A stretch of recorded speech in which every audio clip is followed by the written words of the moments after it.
Fala galera, aqui é o Wagner Rambo do canal WR Kits e esta é mais uma Fast Lesson. Já vimos o teorema de Thevenin e o teorema de Norton aqui no WR Kits Channel.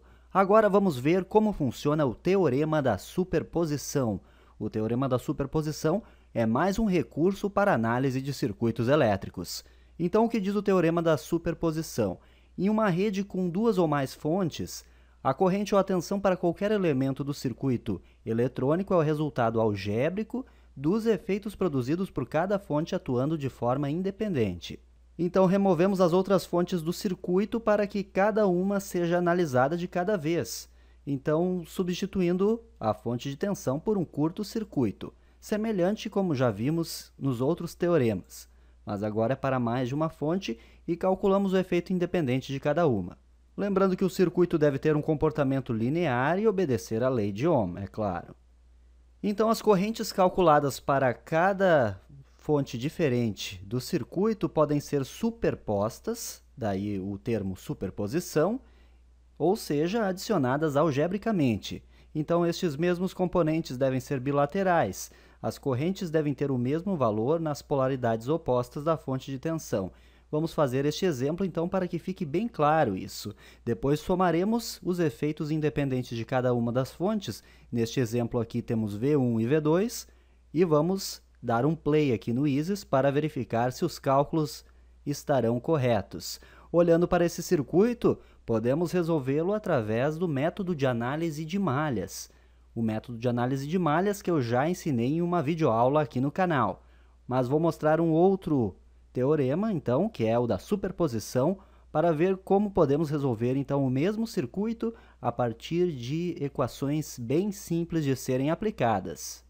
Então, temos aqui o exemplo que pede para determinar as correntes no seguinte circuito. Então, eu quero I1, I2, que passa aqui por R2, e I3. O teorema da superposição eu já comentei na videoaula de abstração digital também. Então, se você não viu essa aula, dá uma conferida aí no canal. Primeiramente, temos que saber o efeito da fonte V1 no circuito. Então, conforme a teoria, damos um curto na fonte V2 e temos este circuito resultante aqui. Então, o próximo passo é calcular a resistência equivalente dos resistores que estão no circuito. Olhando para o circuito, podemos ver que R3 em paralelo com R2 em série com R1 é a resistência equivalente. Então, a resistência equivalente será igual a 150 em paralelo com 330,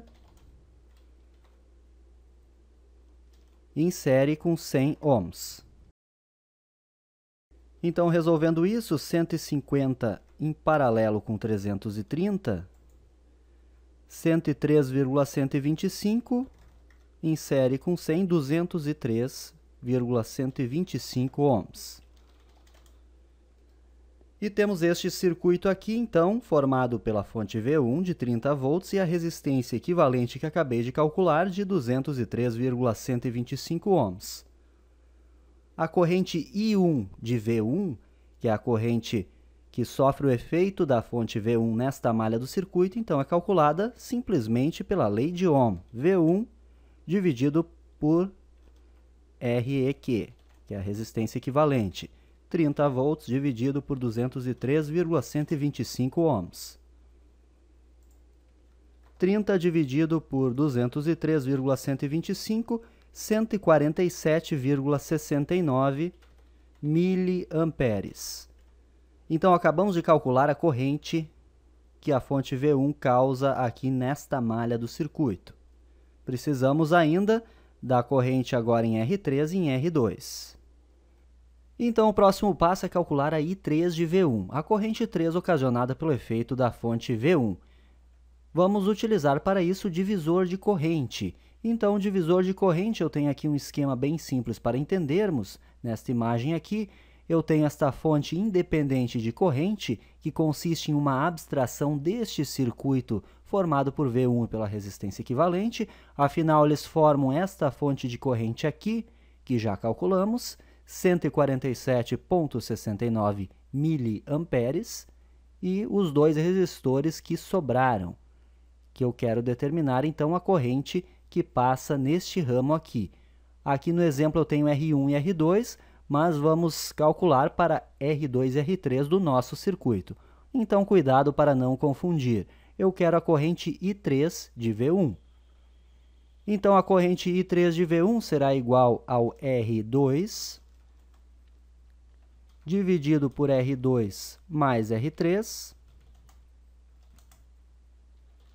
vezes a minha I1 de V1.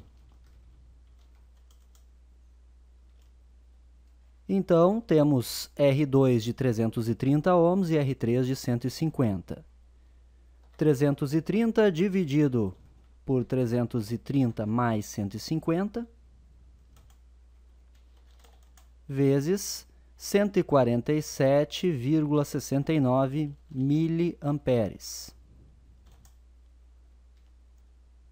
Vamos ver quanto que dá isso. Então, 330 dividido por 330 mais 150. Isso vezes 147,69 miliamperes. 101,53 miliamperes. E agora a corrente I2 de V1. Vou utilizar a lei de Kirchhoff das correntes para isso. O que diz a lei de Kirchhoff das correntes? A soma das correntes que saem de um ramo do circuito é igual à corrente que entra. Então, se eu já calculei I1 e calculei I3, eu posso calcular I2 utilizando, então, a lei de Kirchhoff das correntes. No caso do circuito, I1 de V1 vai ser igual à soma, então, I2 de V1 mais I3 de V1.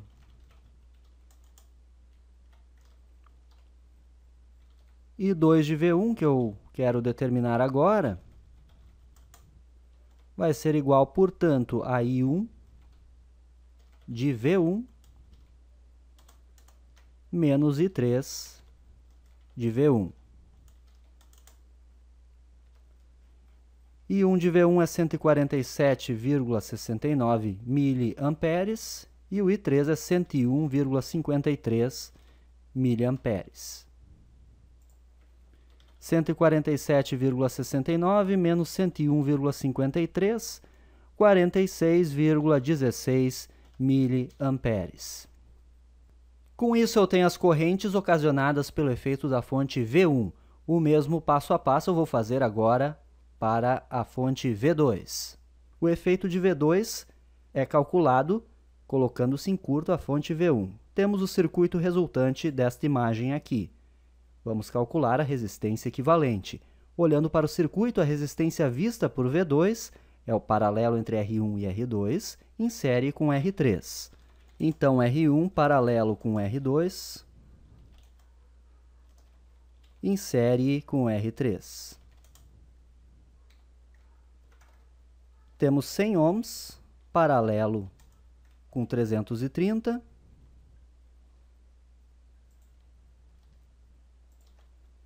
em série com 150.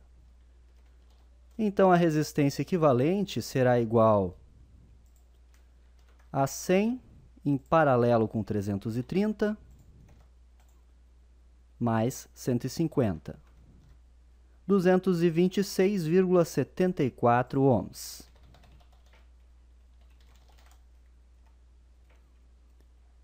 Isso resulta neste circuito aqui, com V2 em paralelo com uma resistência equivalente, e já determino a minha I3 de V2, pela lei de Ohm.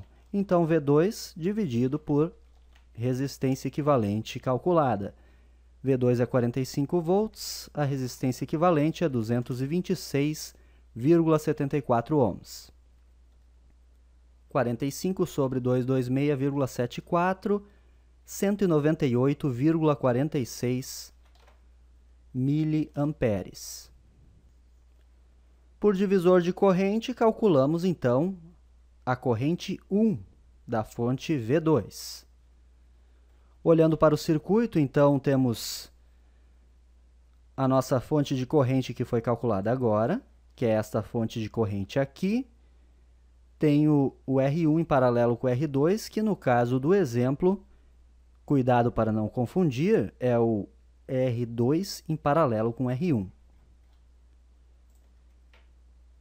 Então, é o R2 dividido por R2 mais R1.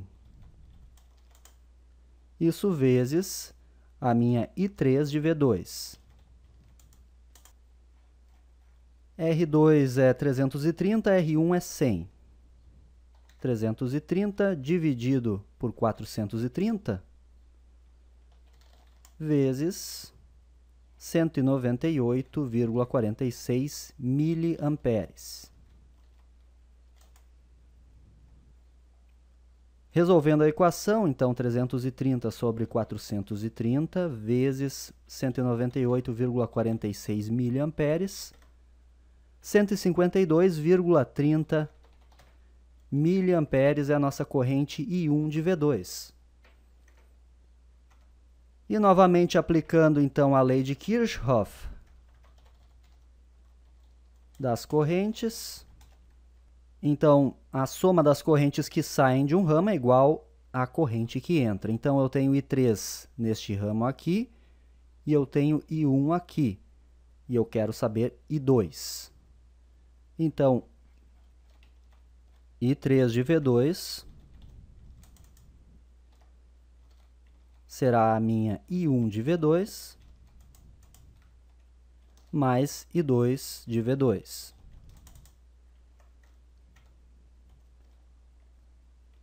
Com isso, eu sei a minha I2 de V2.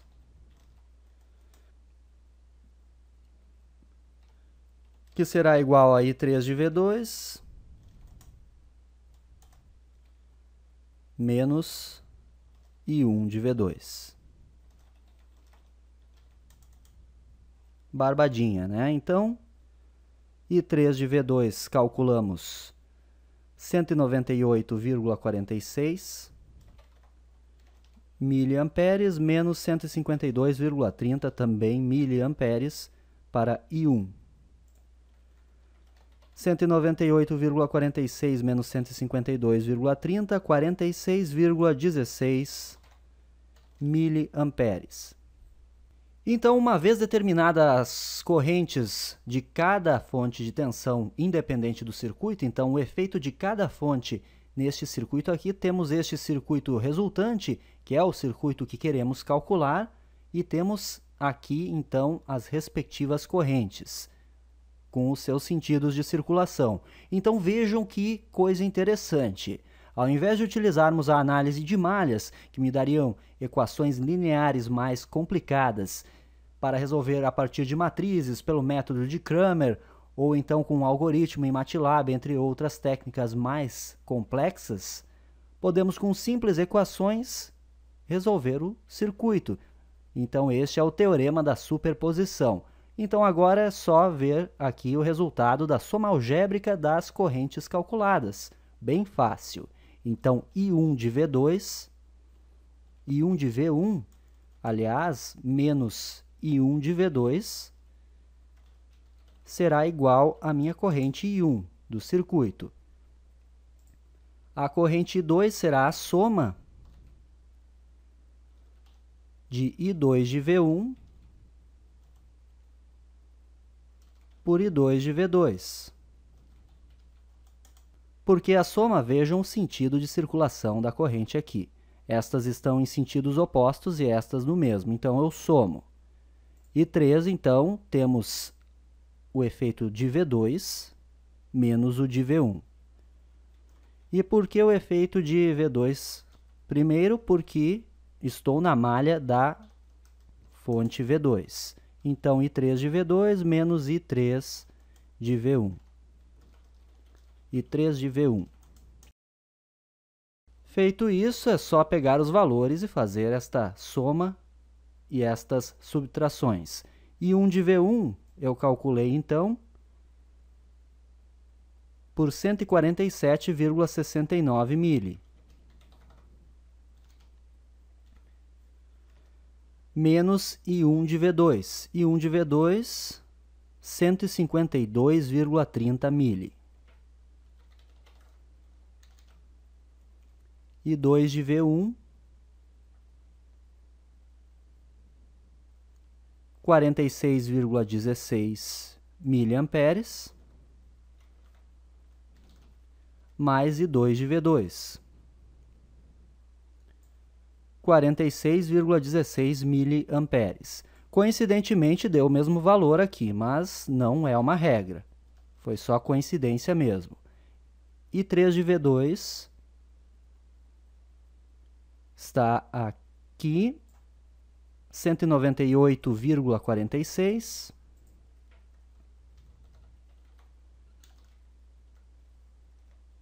menos I3 de V1, 101,53 miliamperes. 147,69 menos 152,3 menos 4,61 miliamperes. 46,16 mais 46,16, 92,32 miliamperes. E, finalmente, 198,46 menos 101,53, 96,93 miliamperes. E o circuito está resolvido. Agora, para tirarmos a prova real, vamos fazer a simulação no Isis Proteus. Então, o circuito está montado no Isis, como mostrei no início da Fast Lesson, dando um play. Olha só que show! Temos então I1 menos 4,62 mili, I2 92,3 e o I3 96,9. Então, estão muito coerentes os resultados do nosso circuito. Este é o teorema da superposição.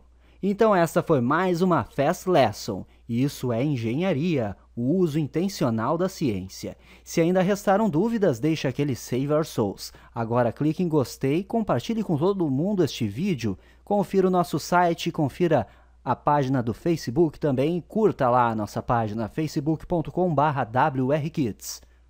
Não deixe de conferir os nossos outros vídeos semanais. Vou ficando por aqui. Aquele abraço e até a próxima! Obrigado por assistir a mais um vídeo. Agora clique em gostei para divulgar o nosso trabalho em suas redes sociais. Inscreva-se no canal WR Kids, assim não perderá nenhuma novidade e compartilhando o nosso conteúdo estará concorrendo a prêmios. Curta a nossa página no Facebook, facebook.com/wrkids. Siga-nos no Twitter, @WagnerRambo. Mande-nos e-mails com dúvidas, críticas, sugestões, elogios para wrkids@wrkids.com.br. Acesse a nossa página na internet, wrkids.com.br. Confira todos os artigos e os produtos que temos a oferecer. WR Kids. Robótica sem obstáculos.